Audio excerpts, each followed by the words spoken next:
Dan selamat pagi, salam sejahtera untuk kita sekalian. Kami dari kelompok 7 ingin mempresentasikan hasil diskusi kelompok kami mengenai analisis Partai Kebangkitan Bangsa di era reformasi. Perkenalkan, nama saya Devitra Natalia. Saya ingin mencoba menjelaskan mengenai sejarah berdirinya Partai Kebangkitan Bangsa atau PKB. Pada tanggal 21 Mei 1998, Presiden Soeharto turun dari jabatannya sebagai Presiden Republik Indonesia dengan memerintah kurang lebih 32 tahun. Diakibatkan karena adanya unjuk rasa, unjuk keprihatinan, dan derasnya arus reformasi. Peristiwa itu menandai lahirnya era reformasi.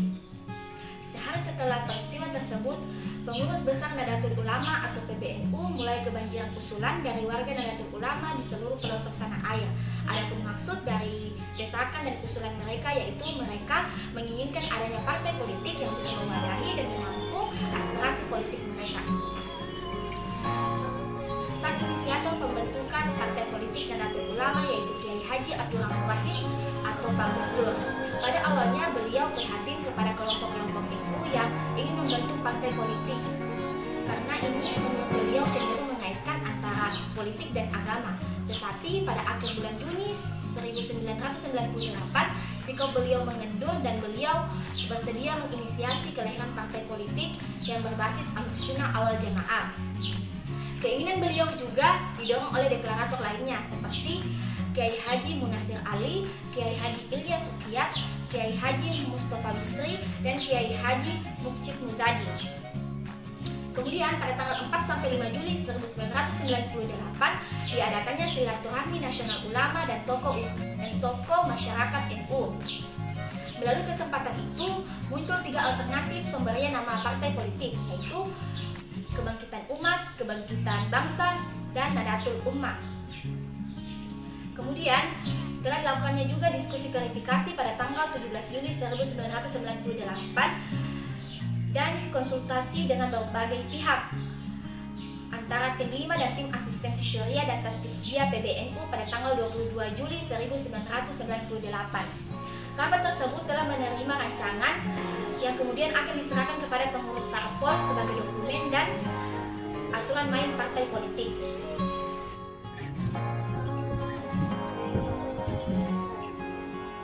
Perkenalkan, nama saya Fensi. Saya akan melanjutkan presentasi tema saya sebelumnya. Pusat pembentukan partai dan penyerahan dokumen deklarasi pun dilaksanakan esok harinya di Jakarta pada 29 Rabiul Awal 1419 Hijriah atau 23 Juli 1998. Salah satu isi deklarasi tersebut adalah bahwa wujud dari bangsa yang dicita-citakan itu adalah masyarakat beradab dan sejahtera yang menjunjung tinggi nilai-nilai kejujuran, kebenaran, kesungguhan, dan keterbukaan yang bersumber dari hati nurani, bisa dipercaya, setia dan tepat janji, serta mampu memecahkan masalah sosial yang bertumpu pada kekuatan sendiri, bersikap dan bertindak adil dalam segala situasi, tolong-menolong dalam kebajikan, serta konsisten menjalankan garis atau ketentuan yang telah ditetapkan dan disepakati bersama. Maka dengan memohon rahmat, taufik, hidayah dan inayah Allah Subhanahu wa Ta'ala, serta didorong oleh semangat keagamaan, kebangsaan, dan demokrasi, kami warga Jamiah Nahdlatul Ulama dengan ini menyatakan berdirinya partai politik yang bersifat kejuangan, kebangsaan, terbuka, dan demokrasi yang diberi nama Partai Kebangkitan Bangsa atau PKB. Perolehan suara PKB pada tahun 1999 sampai 2014. Sebagai partai yang berbasis nasionalisme religius, PKB berhasil mengantarkan 85 calon kepala daerah dalam pilkada serentak pada 9 Desember 2015. Keberhasilan PKB di tangan pada saat ini dan tak lepas juga dari para pendiri-pendiri PKB yakni Haji Abdurrahman Wahid atau yang sering disapa Gus Dur dan kiai-kiai lainnya. Pesta Demokrasi Perdana Green Party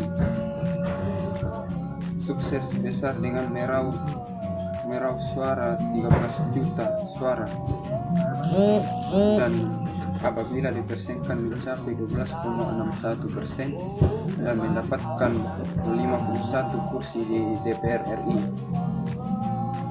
Tak hanya sampai di situ, gaya politik Gus Dur berhasil mengikat koalisi poros tengah dan menunjuk dirinya sebagai calon presiden.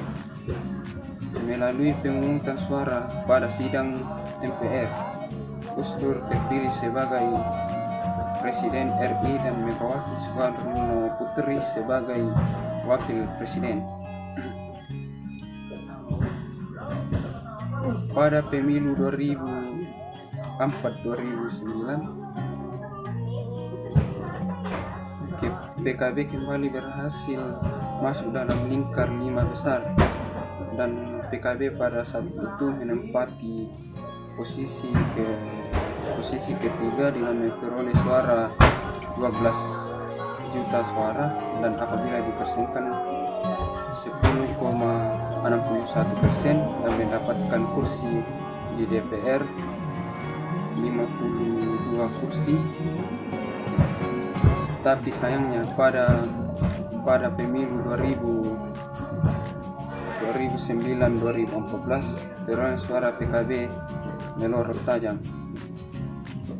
Partai anak kandung NU itu hanya memperoleh suara sebesar 5 juta suara dan apabila dipersenkan hanya mencapai 4,95% dan memperoleh kursi di DPR hanya 28 kursi. Barulah pada kepemimpinan Caimin PKB berada di jalan yang tepat untuk meraih kesuksesan dan menjadi partai sebagai pembela rakyat sejati. Baik, saya akan menjelaskan materi yang kedua tentang pendukung utama Partai Kebangkitan Bangsa atau PKB jika dilihat dari segmen masyarakat. Seperti yang kita ketahui bersama bahwa Partai Kebangkitan Bangsa atau PKB merupakan partai yang dibentuk oleh Nahdlatul Ulama atau NU. Nahdlatul Ulama merupakan organisasi keagamaan yang sempat bergabung dengan Masyumi yang merupakan organisasi massa. Selain NU ada pula Muhammadiyah yang bergabung di dalamnya. Otomatis dapat dipastikan bahwa Nahdlatul Ulama merupakan organisasi keagamaan khususnya agama Islam. Kebanyakan para anggota Nahdlatul Ulama berasal dari daerah-daerah pedesaan Jawa Tengah dan Jawa Timur. Maka pendukung Partai Kebangkitan Bangsa juga berasal dari daerah Jawa Tengah dan Jawa Timur yang mayoritas pendukungnya itu Islam santri. Jadi dapat kita simpulkan bahwa pendukung utama Partai Kebangkitan Bangsa atau PKB berasal dari daerah Jawa khususnya di bagian pedesaan yang merupakan golongan Islam santri. Sumber persaingan konflik secara internal. Sumber persaingan atau konflik dalam tubuh Partai Kebangkitan Bangsa yaitu adanya pertentangan kepentingan individu dari masing-masing tokoh itu sendiri dalam merebut dan mempertahankan status quo-nya. Konflik dalam tubuh PKB memang berasal dari internal elit partai politik itu sendiri. Mereka saling menanduk, meniadakan, bahkan saling berkelahi demi jabatan ketua umum atau jabatan-jabatan lainnya. Contoh konflik yang terjadi dalam tubuh PKB itu sendiri adalah konflik yang pertama pada tanggal 26 Maret 2008 tentang acara pelepasan ketua Bapilu PKB. Mahfud MD sebagai Hakim Konstitusi berlanjut menjadi rapat rutin gabungan ketua DPP PKB yang membahas munculnya isu-isu pihak yang ingin menggelar muktamar luar biasa. Isu itu dinilai untuk menggoyangkan Gus Dur dari Ketua Umum Dewan Syuro PKB. Rapat internal itu akhirnya berujung pada dicopotnya Muhaimin Iskandar dari jabatan Ketua Umum. Setelah itu, pada tanggal 14 April 2008, konflik terjadi kembali di dalam PKB. Muhaimin Iskandar resmi mengajukan gugatan ke Pengadilan Negeri Jakarta Selatan.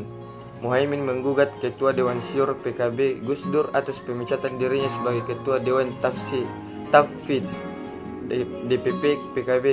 Sementara Sekjen PKB Muhaimin Lukam Edi menggugat Gus Dur karena tidak terima pemecatan dirinya dari Sekjen PKB dengan alasan rangkap jabatan.